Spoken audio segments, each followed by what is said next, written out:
പൊന്നമ്പലമേടിൽ മകരവിളക്ക് തെളിഞ്ഞു കഴിഞ്ഞു. ആദ്യത്തെ പ്രാവശ്യം ഇതാ എല്ലാവർക്കും കാണുവാൻ സാധിച്ചു. ഇനി 2 പ്രാവശ്യമാണ് ഈ മകരവിളക്ക് കാണുവാൻ സാധിക്കുന്നത്. ആദ്യത്തെ പ്രാവശ്യം മകരവിളക്ക് അവിടെ തെളിഞ്ഞു കഴിഞ്ഞു. ദീപാരാധന കഴിഞ്ഞ ഉടൻ തന്നെ ആ മകരവിളക്ക് എല്ലാവർക്കും കാണുവാൻ സാധിച്ചു.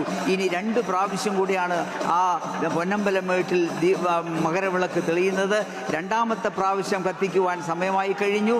ആദ്യത്തെ പ്രാവശ്യം രണ്ടാമത്തെ പ്രാവശ്യവും വീണ്ടും ഇതാ മകരവിളക്ക് നിങ്ങളുടെ മുന്നിൽ എത്തിക്കഴിഞ്ഞു. 2ാമത്തെ പ്രാവശ്യവും എല്ലാ ഭക്തർക്കും ആദ്യത്തെ പ്രാവശ്യം കാണാത്തവർക്ക് പോലും 2ാമത്തെ പ്രാവശ്യം കാണുവാൻ സാധിച്ചു എന്നുള്ളതാണ്.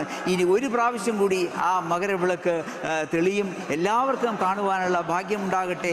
എല്ലാ കണ്ണുകളും അടയാതെ ആ 3ാമത്തെ പ്രാവശ്യവും കാണുവാൻ വേണ്ടി, ആ ദീപത്തിനെ കാണുവാൻ വേണ്ടി, ആ മകരവിളക്കിനെ കാണുവാൻ വേണ്ടി കാത്തിരിക്കുന്ന ആ അയ്യപ്പ സമുദ്രമാണ് ഇപ്പോൾ നമ്മൾ കാണുന്നത്. എല്ലാ കണ്ണുകളും എല്ലാ കാതുകളും ഒക്കെ തന്നെ പൊന്നമ്പലമേട്ടിൽ നോക്കി നിൽക്കുകയാണ്. 3ാമത്തെ പ്രാവശ്യം തെളിയുവാനുള്ള ആ സമയം അടുത്തു വരുന്നു. അങ്ങനെ ആ 3ാം പ്രാവശ്യവും 3ാമത്തെ പ്രാവശ്യവും മകരവിളക്ക് തെളിഞ്ഞു കഴിഞ്ഞു. അങ്ങനെ ഭഗവാനെ ഇവിടെ വന്നിരിക്കുന്ന എല്ലാ അയ്യപ്പ ഭക്തരെയും, ഇത് കണ്ടുകൊണ്ടിരിക്കുന്ന എല്ലാ അയ്യപ്പ ഭക്തരെയും കാത്തുരക്ഷിക്കണമേ എന്ന പ്രാർത്ഥനയോടുകൂടിയാണ് നാം നിൽക്കുന്നത്. അങ്ങനെ ഈ വർഷത്തെ മകരവിളക്കം കണ്ട് അനുഗ്രഹം തരണമേ എന്ന് പ്രാർത്ഥിച്ചുകൊണ്ടുള്ള ആ